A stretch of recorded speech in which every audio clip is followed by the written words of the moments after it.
আপনাদেরকে আমরা chop noodles বানানোর নিয়ম শিখিয়ে দেব।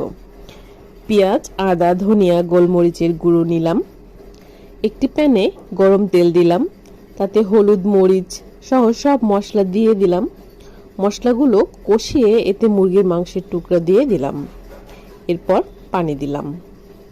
এরপর অন্য প্যানে পানি গরম হলে নুডলস দিয়ে দিলাম। মাংস কষানো হচ্ছে, নুডলস সেদ্ধ হচ্ছে। একটি প্যানে আমরা তেঁতুল সেদ্ধ করে নিয়েছি।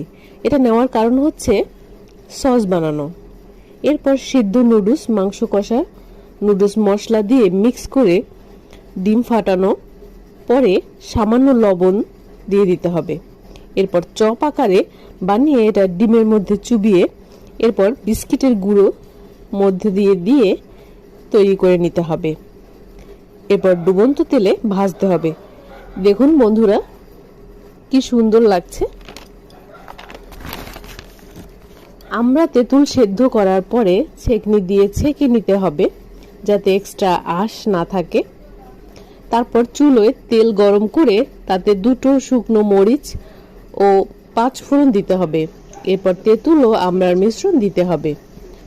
ফুটলে এরপরে স্বাদ মতো বিট লবণ ও 1 চামচ চিনি ও মশলা দিতে হবে।